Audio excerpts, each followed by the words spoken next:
Hi ladies, today I'm going to show you how to make the origami box. I've done some step-by-step instructions which I think are actually pretty easy to follow as far as origami goes, but sometimes it's nice, particularly with origami, to actually watch somebody doing the folding and do it at the same time. So if you get your square of origami paper, and sometimes it's got one white side. If you've got one white side, have that facing up to start with. If not, don't worry, it doesn't really matter.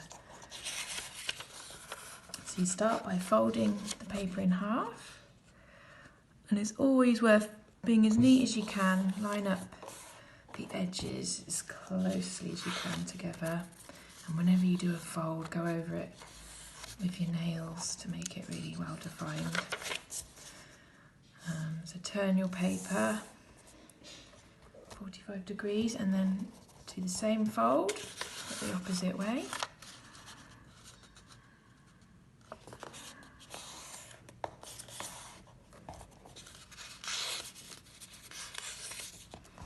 Unfold it, and then you should have a cross shape on your paper. And then you want to rotate the paper so you've got the bottom corners facing you, and fold the bottom corner up to meet the central point of that cross that you've made with those other two folds. And you basically want to repeat that with all the other three corners. You're making a smaller square then.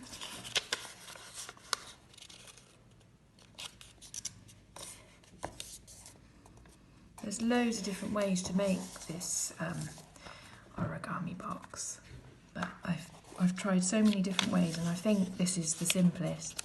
You literally just need your piece of paper and your hands. That's it.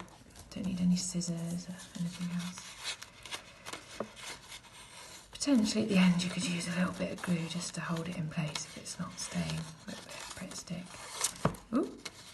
Go over all your folds.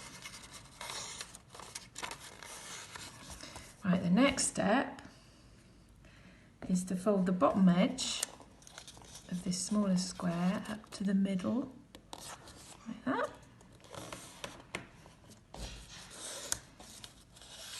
And then turn it and do the same from the opposite direction.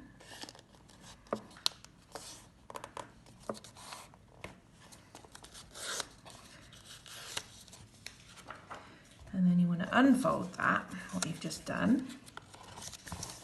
Rotate 45 degrees and then repeat exactly what you've just done, but on the opposite side. So bring that edge up to the middle, and then you want to do the same. Turn it round, bring it the other edge to meet that one, to make that smaller rectangle shape. You can pause it if you want, if I'm going a bit too fast. Right, you're nearly there then. So at this point, you're gonna, let me think, I'm just looking at the instructions to see what I've said. You want to get two corners that are opposite each other and pull them out like that. And then turn your piece of paper and lift these two side edges up, and you'll almost be able to see how the box shape's going to be formed now.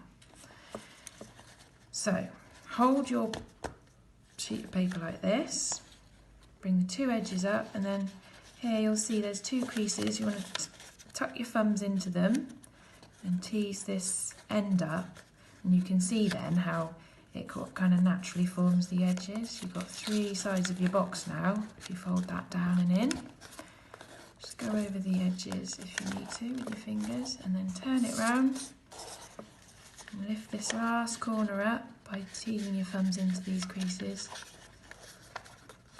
and that creates your fourth edge. And there you go, there's your box. Simple as that.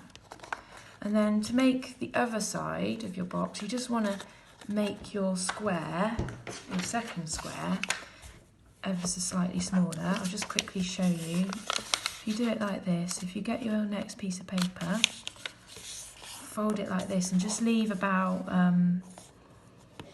4 4 or 5mm border, trim that off with your scissors and then reopen it and you'll have a smaller square and you can use that to make the lid or the inner side of your box. So have fun!